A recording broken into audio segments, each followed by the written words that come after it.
Hey, welcome back. If you've ever done all the right things, the food plan, the supplements, and you started to make some progress with your health, but then it feels like something is pulling you back, this conversation is for you. Today, I had the pleasure of interviewing one of my former students, Christine Quinn. And years ago, Christine was doing all of those right things that we know. She had lost 60 pounds. She was practicing mindful eating, really eating really healthy and working so hard to change. But when life took an unexpected turn, she was hit with grief. It felt like all of that was just slipping away. And what she discovered was that she didn't need to be more disciplined with food. She needed to feel safe in her body again. And so she was willing to share her wisdom, the lessons that she's learned, and everything that she is practicing to this day to understand her relationship with food, to trust her body to guide her, and to give her confidence and really her joy in life back again. I hope you feel more inspired by her story and really take this conversation in. Christine, thank you so much for being here. Oh, it's my pleasure. I'm excited about being here and having this conversation, ongoing conversations with you. Yeah, I'm really grateful that you're willing to share your story. And I'm sure that there's somebody here who's listening who's maybe feeling a little bit lost. And I know that your story will be really impactful for them. So I'm really grateful. Yeah, the message is never, never give up until you get that pot of gold. Yeah, never give up until you get that pot of gold. I love that. So what did things look like a long time ago? Because you took Mastering Mindfulness, but what were things like before then, before you and I Well, got connected? just to let people know, I had been in a heavy body most of my life and I had lost 60 pounds and I've maintained 50. And ever since, of course, I lost 6 of the 10 pounds that I gained. And I gained the weight back after my husband died suddenly. And I moved from Hawaii back to California. So transition, grief, all of that. And it was, I didn't change my diet, but it was like my body was not feeling safe. So to go back years ago, I did mindful eating, but it was more behavioral. Yes, I lost weight, but I didn't trust my body and all of the stuff bombardment from the outside world. Do this, do that, you should. And I was driven by not good enough. That was my MO, not good enough and perfectionism. And through your course, I've been able to let go of I am good enough and to recognize that, yeah, I maintained 50-pound weight loss for 15 years, instead of like, oh, I gained 10 pounds. Oh my goodness. All the noise. And your 4 weeks brought me back to reminding me what I already knew. I think the two things that I rediscovered was staying conscious and curiosity. Those two things drive my daily rhythm more than the I shoulds. I still have perfectionism. I'm still letting go. I'm not, it's still an everyday thing, but I am more conscious. It sounds like maybe before you had done a lot of mindful eating, you were doing a lot of work on yourself, but it was kind of based on like being hard on yourself and being fueled by that perfectionism that helped you get healthier and lose 50 pounds. But then going through the loss of your husband, what do you feel like shifted for you that time? I didn't feel safe in my body. And Mm, and the 60-pound weight loss was all about out there. It wasn't mhm, my body was I was listening, but not really. It was all eat this, really clean eating and controlled eating and beating myself up if I overate or if I ate, a scoop of ice cream. All the shoulds and what you should do and what you shouldn't do. I did mindful eating, spiritual work, emotional work, gut healing, inflammation, all of those things. But here's where I am. I came back to my body after I took your course, things kind of like skyrocketed. getting back and trusting myself and started maintaining the weight, losing like I'm starting slowly to release that 10 pounds and not and celebrating that I've maintained 50 pounds off. So it skyrocketed and there was a lot of grief and PTSD because he literally dropped dead. I mean, I was downstairs and he went. And I can still see him laying there. And so it's very painful. And I just dismissed it. Oh, well, that's just life. And no, and crying for no reason at all. And I had to embrace the grief. What your course helped me do is get back to nervous system regulation and breathing, just breathing. And I did do the 21 days before with Dr. Amy on trauma. That was the beginning. And then yours was the cherry on top, back to myself. I think what you shared is something that a lot of people experience, which is we might be able to lose a lot of weight, but when we don't feel safe inside of our bodies, it feels like it all slips away from us. And so that feeling of what you said of where like you didn't feel safe in your body, and then on top of that, going through the grief of losing your husband and dealing with that emotional experience is probably something that a lot of people can relate to, with just the feeling of I was able to lose weight, but then it like slips through my fingers when I don't feel safe or when a big emotion comes up and I'm not sure how to feel safe in my body through that. Yeah, and what I discovered is that I found that in the afternoon, I was in front of the comfort eating stuff mindlessly and staying conscious. I go, okay, what is it that you're craving? I need it. And what I discovered, it wasn't loneliness. It wasn't boredom. I was tired and I don't give myself permission to rest.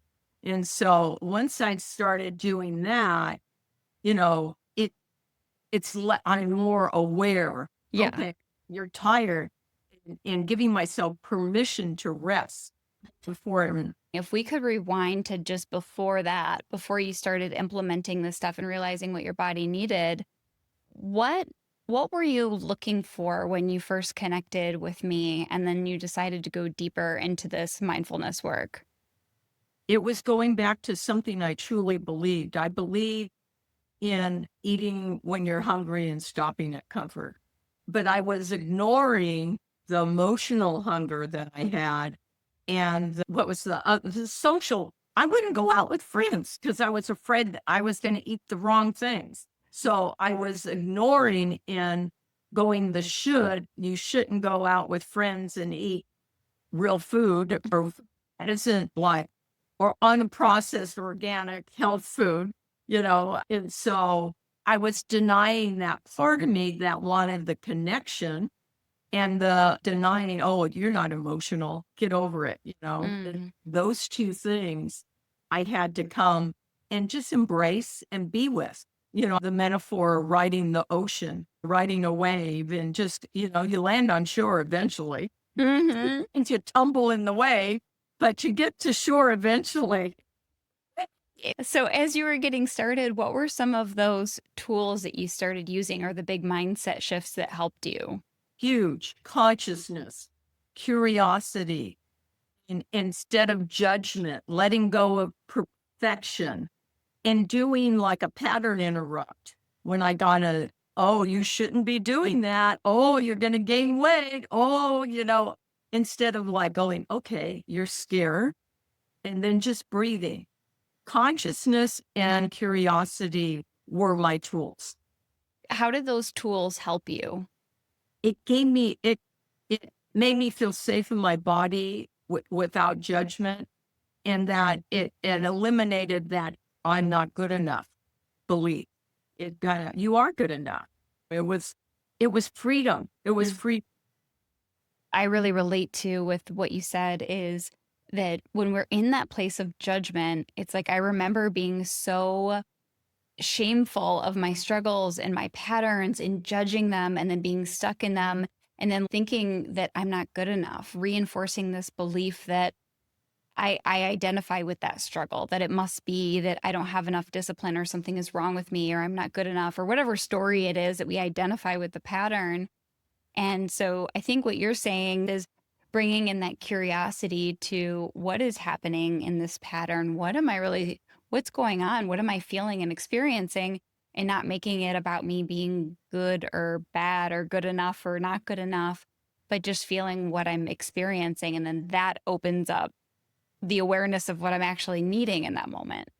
Yeah, and it's so simple. Breathing and observing. I live in a beautiful spot, so I can go out and sit in my backyard and just going out and observing beauty around me. It gets me out of that state Hmm. of like, you're not good enough. You shouldn't be doing this. Oh, no, no, no. And Yeah. it still shows up, but it's less than I'd love to say it doesn't exist anymore, but it shows up, but I can interrupt it. I And can reframe it in the moment, which is huge.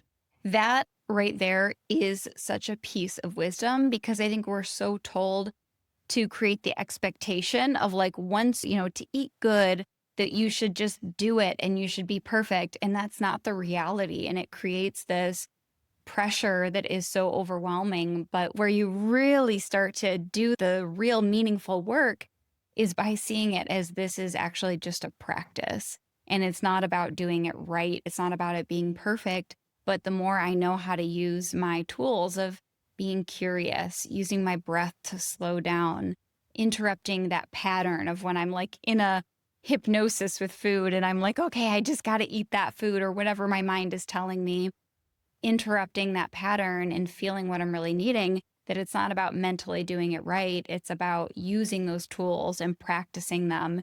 And I really truly believe that someone who is a master of this work isn't perfect at it, but they can feel when their body is shifting and they know how to call on those tools and practice working with them, kind of like you To really just interrupt it described. instead of like, it's the interruption in the moment.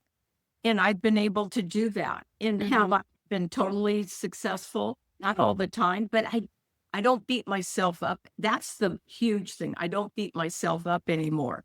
I go, okay, what happened? And, there's the next practice. I'll eat again. And so there'll be another practice. And so what was I doing? What was I learning? And so using it as a learning opportunity versus a way to beat myself up. And how has that helped you? Because a lot of people hold on to that old mentality that I think you mentioned you used to have around being hard on yourself, perfectionist, you're not good enough, and using that as your sense of motivation. And now it seems like you have shifted that inner dialogue to not being so hard on yourself. How has that impacted yourself or your life or things like that? Because I think a lot of people want to hold on to that being hard on themselves. Uh, it is a journey for people out there to do, but how's it? It's great. Oh my goodness. I mean, I have more joy. I mean, I laugh. I'm happy. I mean, Yeah. more oxytocin. I have more oxytocin. It's like there's such a sense of well-being. Hmm. And I had it before, and I've done like it's been a journey. I mean, it's been a journey, but it's more immediate than it has been in the past. That's the difference. It's more, I can reframe the not good enough. You shouldn't do that. The shooting on me, and more immediate than waiting to the next day thinking, oh, what did I do? I have to pick myself up off the floor. I don't do that anymore. It's Mm. and if I do have an experience, it's okay. I just Hmm. kind of breathe and you'll have another practice at the next meal or the next time. And I keep brainstorming every day. You taught us how to write. That writing exercise is so powerful. Hmm. And since I get up so early, I have an opportunity to write and reflect and plan my day with gratitude. Hmm. Yeah. How has that reflection been helpful? It's well, it helps me write and it it's how can I say it? It's kind of like brought more clarity and consciousness and more trust to my body. In my body, it's just my body and it's and safety, the safety. my whole life, I've never had, well, I had traumatic experiences and never felt safe. I feel more safe in my body at this point. Wow. And how does that That's look for you? You talked about like with the reflection, it's helping you give you clarity and trust your body and give you safety.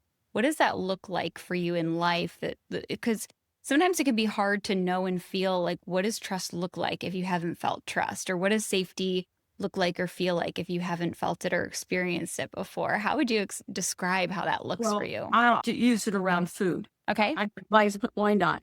Yeah. I am able to trust myself to, I have more episodes of eating when I'm hungry and stopping at comfort and just comfort and more digestion, less digestion issues. I mean, it's amazing. It's like I trust myself to eat when I'm hungry and stop at comfort. And sometimes I'm eating processed foods and it's okay. I still don't overeat them. I eat until I still feel comfort.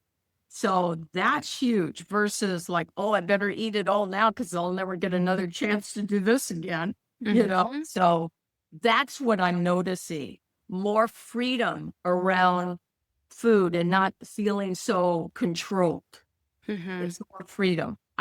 That's what I'm noticing, more freedom. And then the other thing is I feel healthier, my digestion. I'm able to move, more energy in the afternoon. I can go sit outside with nature. I love being outside with my dogs. That brings me joy. Calling a friend, connecting with people. So I have, instead of being limited, I have more choices available to me. That's what I'm noticing. Mhm. Is that because you have been more curious about what you're needing and that expanded your choices of like how to support yourself? Consciousness and curiosity are the two tools. Where I used to be more perfectionistic and should do this. You got to do this because you should. What I realize is I crave healthy foods. It's not a restriction. It's not because I should. I really enjoy. Like yesterday, we I went with friends, and that was more a social connection. And today, I've really craved like a green salad. I mean, I craved it. It's not like I crave ice cream. When I have the freedom, it's like I crave healthy stuff from a place of choice and freedom versus a place of fear and should. That's What what I'm noticing that's different. so now it's like you realize that you actually crave those healthy foods, but it's coming from a place of connection versus a place of fear and should. Is that right? Correct. That's freedom. Y- That's freedom. Yes. I couldn't agree more. I mean, I felt that so much that the fear and the shoulds, it was like I was battling what I should do and cravings in my mind, but connection in the body is the place of freedom. And a lot of the time people will say I'm afraid if I listen to my body or trust my body's just going to want pizza all the time. But we end up finding like the opposite happens. When you're in connection with your body, you naturally end up craving healthier foods. It's more likely. Yes. And when I have foods that people would consider processed, I can eat a little bit, a couple bites of it. And then worked on the thing I had to work on is that all or nothing where you overate it because you thought you'd never get it again. Yep. I can eat a couple bites knowing I can have it again if that's what my body wants. Yep. And there's a And lot of that's freedom in freedom that. too. Yeah. Yeah. Just like you said, that is freedom too. When we let go of like that all or nothing, we realize that we don't need to eat out of fear anymore. So you talked about like using consciousness and curiosity and to explore and get to know yourself. Are there any moments that like stand out to you that was like, oh my gosh, I couldn't see this before and I see it now? Like any stories or patterns that stick out to you that you want to share? It was get standing in front of the cabinet, the food pantry, looking for something to comfort me. And I go, oh my goodness, what is it that you really need? And at that point, I was more aware that's not what I needed. It was like, my Italian upbringing, oh, eat, I have that too. when you're hungry, eat, when you're sad, eat. So I go, oh, I needed to rest and I needed to go outside in the sunshine in the backyard with my dogs. It was I go, oh, and it was like such an awareness. It was looking at it from a helicopter view and going, oh, this is what they're talking about. Mhm. It was like, that was amazing. And then there was a time before that where I ate popcorn or whatever. What did I eat? Yeah, I got into crackers, that mindless crackers. I needed a crunch. And it was like, I go, oh, I ate it. And then I go, oh, I don't need to do this. This is not it didn't satisfy me. Let's put it that way. It Mhm. didn't satisfy me. And then what is it that you need? Again, being outside. And that's mostly in the afternoon. I have to not have to, but I choose to have more options than eating. And I came up with, and that was through journaling, some other options to do besides eating the crackers or eating popcorn. Those were like kind of like, oh, they were right there. And I go, there's other things I can do. And so I had to generate lists of things that options that would feel good to me. And that helped. Yeah. I love seeing the tools that you talked about, and in this example, I love really seeing them like in action. That what I heard you say is like you brought in that curiosity to like, wait a minute, you paused, you brought in that consciousness instead of checking out. You used your curiosity, you checked in with yourself and felt what your body was experiencing, and you're like, wait a minute, I don't need this, I don't want this. What am I actually needing? And that's developing the power of being in connection with yourself, is feeling and knowing what you're really needing instead of checking out from the experience. And none of that could have happened with judgment. Right. So it's like a little bit of curiosity, a little bit of discomfort of like, I might not want to look at this pattern, but then you launch forward because you're more in tune with yourself and what your body needs. So it's so cool that you really took those tools that you already talked about and you implemented them and you saw exactly what you're needing. You got closer to feeling and experiencing what your body was genuinely and authentically needing. Yeah, it was like a just to go outside in nature and it's just a breath away. And what Mm. I tell myself is, okay, if you really want this and let's go breathe, let's go outside, take a breath and wait 15 minutes. And if you want it, you can have it. But let's be mindful about it. So those are the things I tell. I nurture myself. It's providing self nurture in versus beating myself up. You shouldn't even think like that, or you shouldn't do that. You shouldn't have that. And just like saying, if that's what you need, just breathe. And if it's truly what you need, then you can have it. And also eating foods that weren't like on the plan is that I can have it later.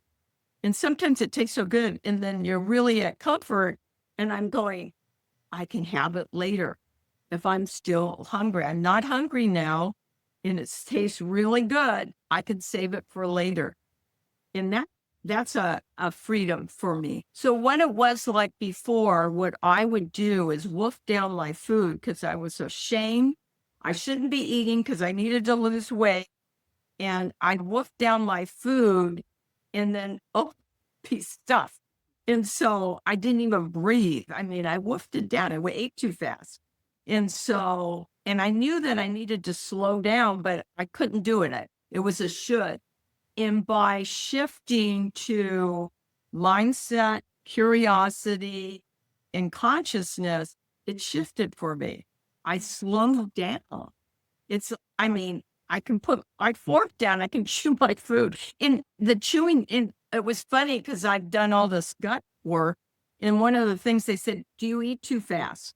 You know, chew your food. I mean, that's even for digestion. I go, "Yeah, give me a pill, give me a supplement." I know. It's really so simple of just for your improving my digestion was slowing and chewing my food. I Yeah. mean, I think a lot of people can relate to that too, of where you're supposed to eat slow, but when your nervous system is like stuck in fight or flight, it feels impossible. Like you're still in this like like I need to eat fast in this fight or flight. And so I think a part of what led you to being able to calm down, like eat slower, is all of the safety that you've created in I your didn't do it body. until I started taking your course. That really helped me. And now I practice. I actually don't even eat in front of the TV. I sit at a table. I mean, it's like a pattern. And I knew I should do that, but now I do it because I want to. And it was like, there was shame about eating because of the old fat mentality. And, going back to that and just like eat fast so nobody can see you're eating. It was like a lot of shame and shoulds. And that has dissipated since I took your course in there. I'm telling you, it's consciousness, discovering, mindset, all of those, but it's really the discovery, that attitude of being discovering, being conscious. I'm more conscious. Mhm. And I would go unconscious before and just shove it in. And how has this shifted maybe your perspective about your body or trusting your body? How has that perspective changed or evolved for you? It's an evolution. I'm really like more comfortable in my body. It has shifted. I'm not chasing a number on the scale. I'm just looking at the scale as that it gives me data. And I'm just looking at how I feel in my clothes. And it shifted. I don't feel like I mean, I don't feel like the fat girl anymore. And it was interesting. I had some experience. Something happened to me when I was in Hawaii and I was in bed. I swear I gained 50 pounds right there. And so I had to breathe and self regulate, realize, no, I mean, I literally got up and looked in the mirror. I thought I had gained 50 pounds.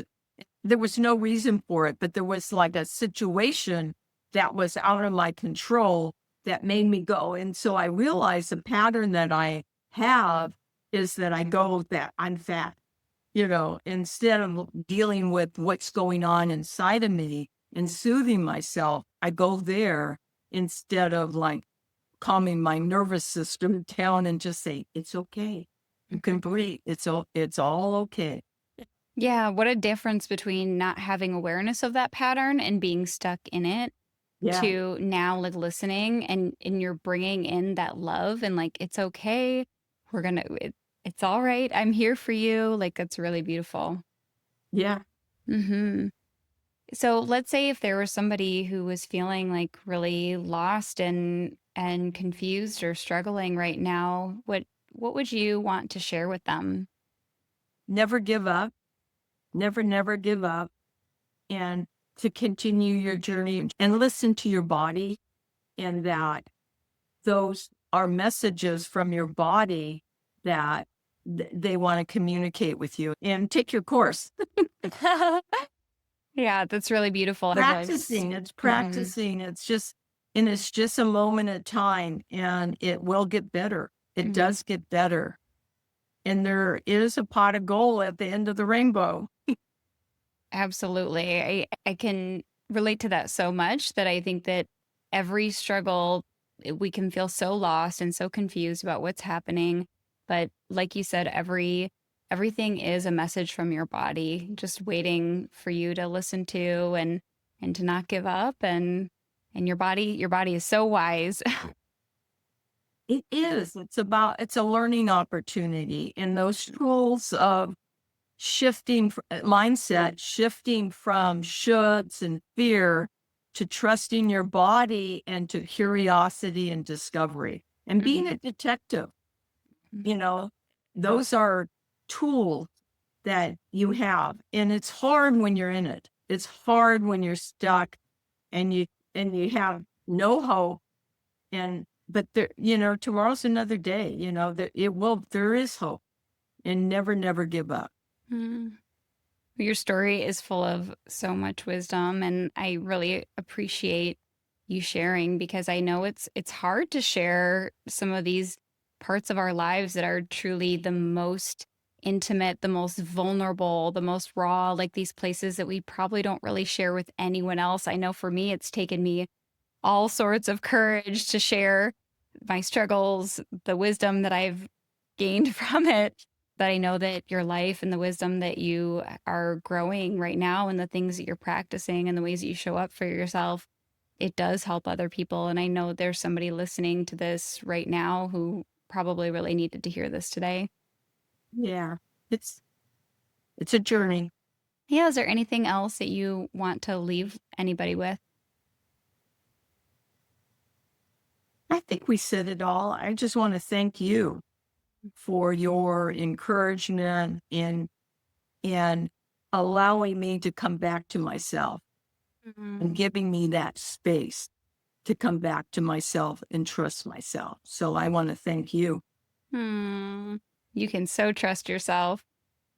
And everybody can. I love that you had shared that with me. That was like, I think the words that you said was like it's given you your own muscle back, Yeah. your own strength back, your own self-trust back. And it's been really beautiful to watch you grow. So thank you so much for being here, Christine. Well, thank you. Well, you guys, I hope you loved this conversation. It's full of so much wisdom, and I really hope that you take the things that Christine shared, start putting them into your lives, into practice. And if you ever want my support, this is what we do in Mastering Mindfulness. I would love to support you on your journey, help you heal your relationship with food, trust your own body, give you your sense of trust back. That's what we do in Mastering Mindfulness. And if you found something valuable here, we'd love if you let us know. Leave a comment, like, share it, tell us what landed with you. Reach out, send me a message. I would love to hear what stuck with you. And I'll see you guys next time.